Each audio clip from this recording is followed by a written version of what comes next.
It's a warm welcome in our studios, and this is Gttv News Bulletin with me, Funejala. In our headlines this evening, the Gambia Police Force has been supported with cabin pickups to help effectively do their functions by enforcing law and order in the country. The Gambia senior football team have suffered a defeat in their African Cup of Nations qualifiers against Tunisia. U.S. Vice President Kamala Harris and former President Donald Trump have a head-to-head debate just less than 10 weeks before the U.S. presidential elections. This and more news comes just after this commercial break.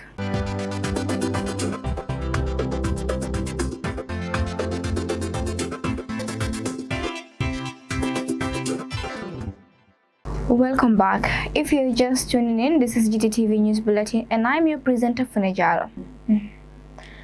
The Gambia Police Force has been commissioned with 9 brand new double cabin pickups to help enforce law and order in the country. The vehicles supplied by Assad Investments and TK Motors are part of the government's effort to enhance the GPF's capacity to maintain peace and security nationwide. Speaking at the commissioning ceremony, the Inspector General of Police, Sidi Mukhtar Toure, expressed gratitude to President Adama Barrow for his government for the support. Here is an excerpt of his speech. We are gathered here to commission 9 brand new vehicles that will be added to the fleet of Gambia Police Force. When I assume office, to be precise, March 15, 2024, one of the first things I noticed was the limited number of motor vehicles at police stations, police posts, the police intervention unit, anti-crime bases, and even here at the police headquarters. Now, to police any country effectively, you need adequate resource and logistics. Well-trained officers need computers to prepare operational plans and reports. Patrol officers need well-oiled and well-kept patrol vehicles to police the streets, safeguard life and property, and to keep the bad guys away. In short, it's a way of effective prevention of crime.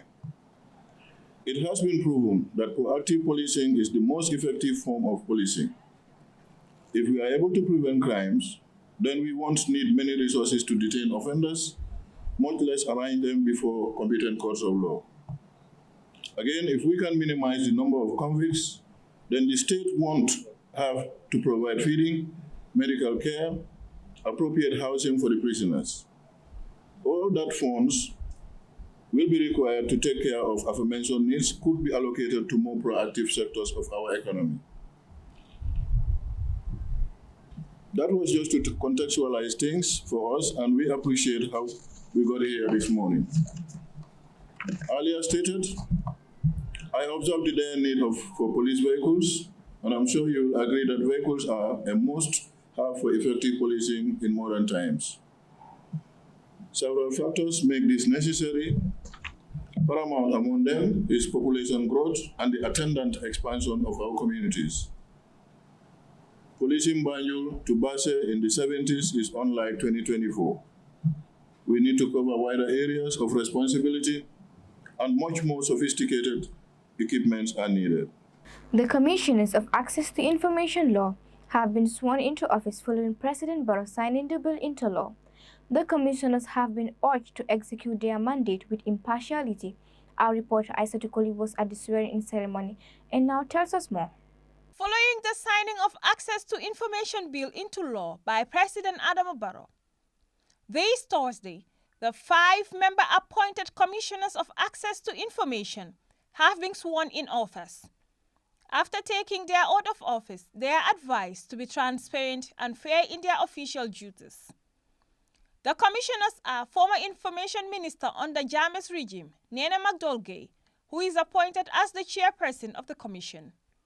Other commissioners are renowned veteran journalists, Babukar Cham, Bai Emil Toure, and civil rights defender Sia Ami Toure and John Charles Njai. Vice President Mohamed B.S. Jallow, who led the swearing-in ceremony of these commissioners, described their appointments as a significant moment in their journey towards ensuring transparency, accountability, and the free flow of information in the country, while adding that it will ensure citizens are not just spectators but active participants in the democratic process. Your appointment as commissioners demonstrates the confidence and trust bestowed on you by government to support its quest in advancing its democratic credentials and embrace open governance system where citizens are not just spectators, but active participants in the democratic process. Your work will be pivotal in empowering citizens with the information they need to hold their leaders accountable and to participate meaningfully in our democracy. For her part, the chairperson of the commission, Nana McDougall, thanked the president and the cabinet for the trust bestowed upon them as commissioners, adding that access to information is about open governance, democracy, and citizens' participation, and will reduce misinformation and disinformation in the public domain. We are honored and humbled for the trust and responsibility that has been bestowed upon us. Access to information is all about open governance, it's democracy, it's citizen participation, it's really reducing misinformation and disinformation, and a lot of other good things that promote good governance. And so we know this role is a big responsibility, and on behalf of my fellow commissioners, we assure you and His Excellency, the President of the Republic of the Gambia, that we will work with impartiality and diligence. We know the responsibility is to uphold openness, is to uphold democratic and good governance, and we will ensure that we do so with our stakeholders, which would be the government, which would also be civil society, which will be the press and the public at large. Access to information is owned by everyone, Your Excellency. These appointments is preceded by the enactment of Access to Information, ATI Act 2021, and a testimony of President Barrow's government to reposition itself to become more open, accessible, and transparent in its dealings with the public, as well as to enhance citizens' access to public information. Reporting for Gttv News, Aisa Tukoli. The Gambia Press Union has opened its annual awards category entries for the year 2024 to 2025 academic year. The award ceremony seeks to celebrate excellence in storytelling among practicing journalists in the country. More on this report. Entry for the 9th edition of the award ceremony has been unveiled by the community tasked with this year's nation's biggest media events. Journalists who have the most meticulously written and spoken stories will be awarded. The event will take place on the 7th December 2024.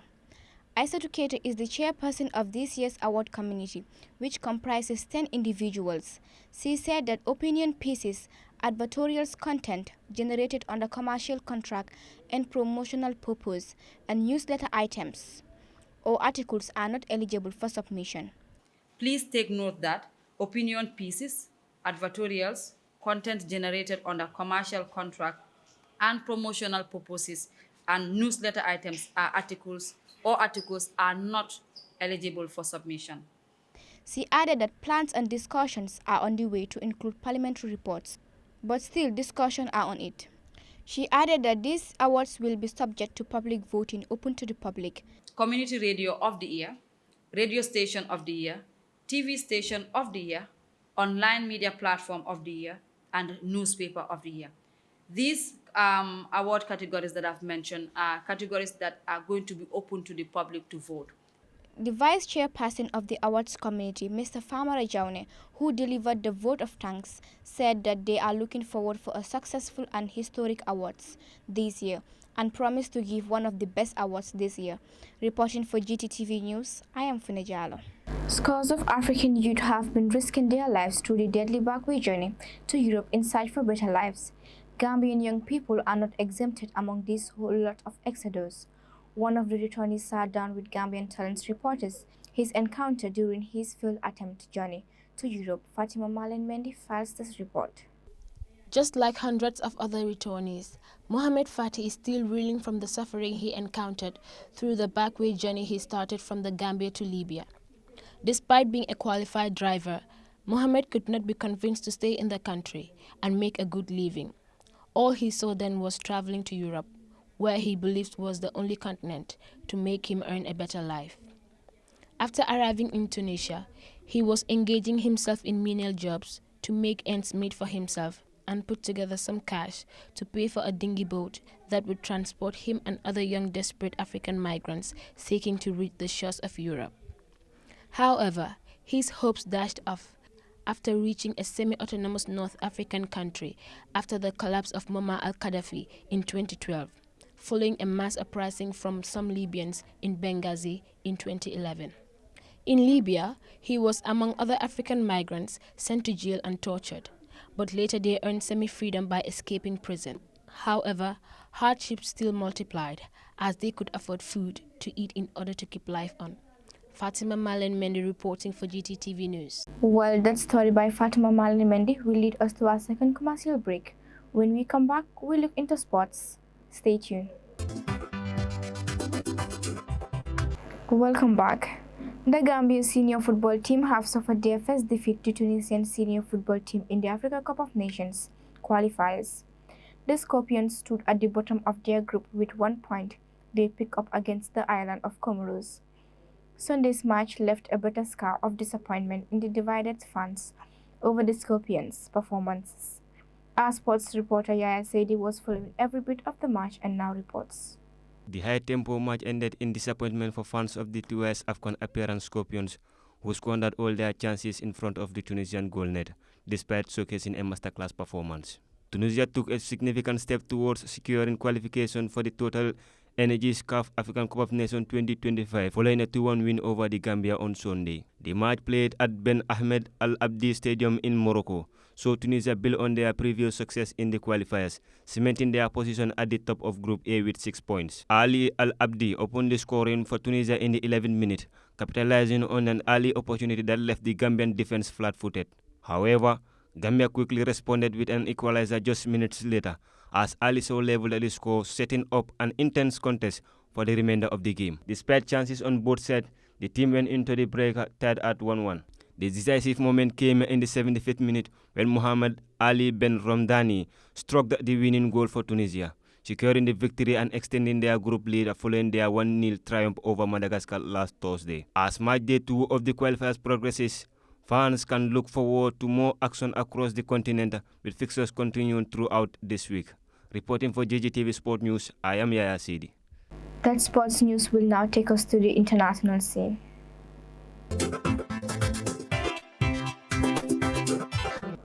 The U.S. presidential candidates, Vice President Kamala Harris, faced off with former President Donald Trump in a debate. The two took the debate podium, shook hands, but shortly they took turn at each other. The through line of last night's U.S. presidential debate between Kamala Harris and Donald Trump seems to be that she laid out bit, that he took time and time again. Fatu Youth reports. With only 8 weeks with Election Day, Harris and Trump tried to make their case to voters in a debate that lasted 90 minutes. Meeting for the first time on stage in Philadelphia, the candidates addressed flashpoints including inflation, abortion, immigration, and foreign policies. Harris strategically deployed pointed remarks, accusing Trump of belittling people and stated that foreign leaders were laughing at him. Trump, visibly unsettled at times, often found himself rebutting rather than attacking on immigration. During a question on immigration, Harris packed a hefty punch when she went on the offense and mocked Trump rallies, suggesting attendings leave early, out of exhaustion and boredom. The jab by Harris at the state of the section was, by any measure, a success instead of addressing the topic brought up by the moderators, including some Trump typically viewers as his political strength. He ended up focusing heavily on the entertainment aspect of his rallies. His retort then veered into unfounded claims, such as suggesting hating immigrants in an Ohio town were stealing and eating people's pets, cats, and dogs. Trump also stranded immigrants in an early response on the cost of living and inflation. Blaming them for destroying the economy, he claimed people were pouring in from prisons and jails, from mental institutions and insane asylums, for taking jobs that are occupied right now by Africans, Americans, and Hispanics, and also unions. Harris countered with an impassioned defense of foreign contributions to the U.S. economy, pointed out the importance of immigrants' labor in essential sectors such as healthcare, agriculture, and technology. Describing Trump's portrayal of immigrants as fair, Margaret, she described his administration's handling of the southern border and particularly the family separations policy. To wrap up her arguments, Harris employed a strategic move that appealed to both progressives who favor more lenient immigration policies and moderates for sensible reforms. She emphasizes her strength and transforming the immigration system to be more human and contrasted her version with Trump's focus on border security and deportations.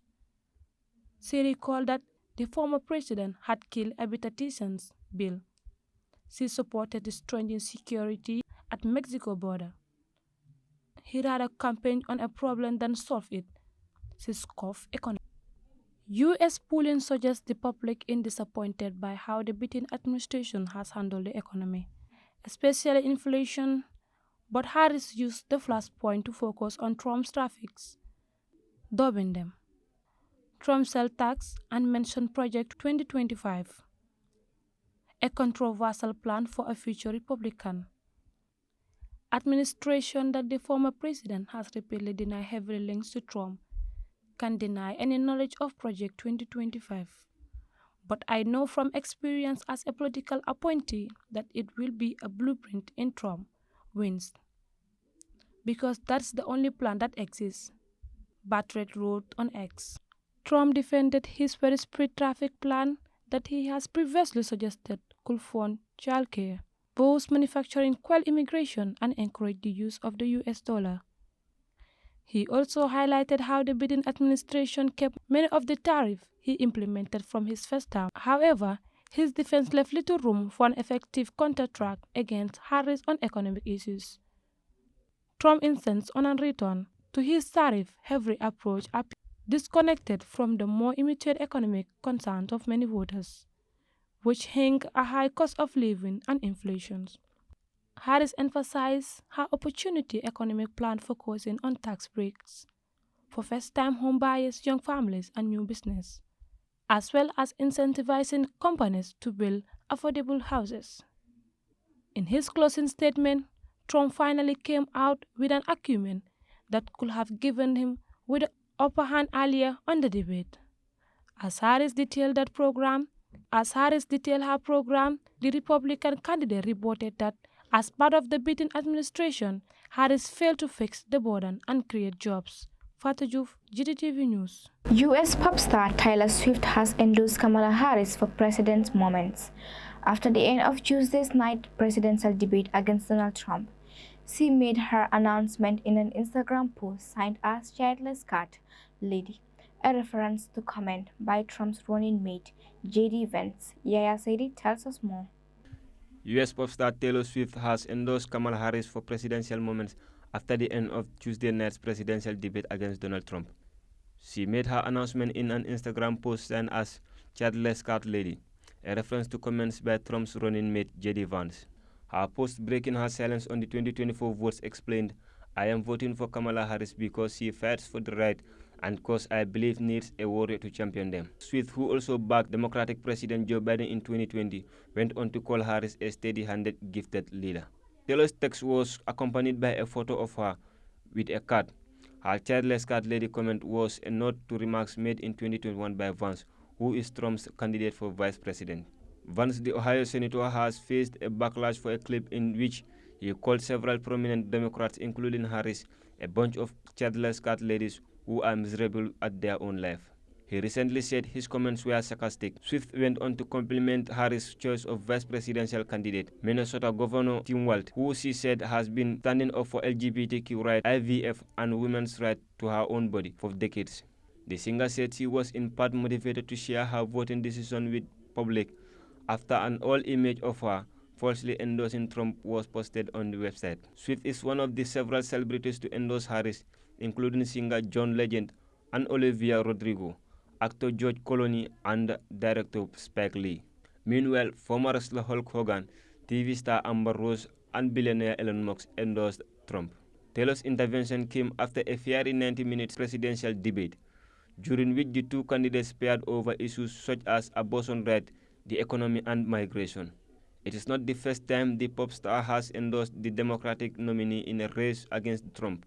Taylor announced her support for President Joe Biden and Harris as vice president a month before the 2020 election. Swift was also a vocal critic of Trump during his presidency surrounding the nationwide protests over the police murder of George Floyd. Her endorsement could impact on voters' registration, Ms. Rosewanne told the BBC. But because her fan base skews young and female, and that is already the Harris supporter base, her endorsement may not have a big impact come November. The singer has 283 million followers on Instagram. Her endorsement has received more than 4.5 million likes on Instagram, less than 3 hours after she posted it. In her post, Swift urged first-time voters to register and said she will post a link with more voting information on her page. Reporting for Gttv News, I am Yasid. Well, viewers, that brings us to the end of tonight's news bulletin. But before we take a leave of you, here are our main top stories once again. The Gambia Police Force has been supported with cabin pickups to help effectively do their functions by enforcing law and order in the country. The Gambia senior football team have suffered a defeat in their African Cup of Nations qualifiers against Tunisia. U.S. Vice President Kamala Harris and former President Donald Trump have a head-to-head debate just less than 10 weeks before the U.S. presidential elections. From me and the rest of our production team, do have a wonderful evening. Stay blessed. Bye.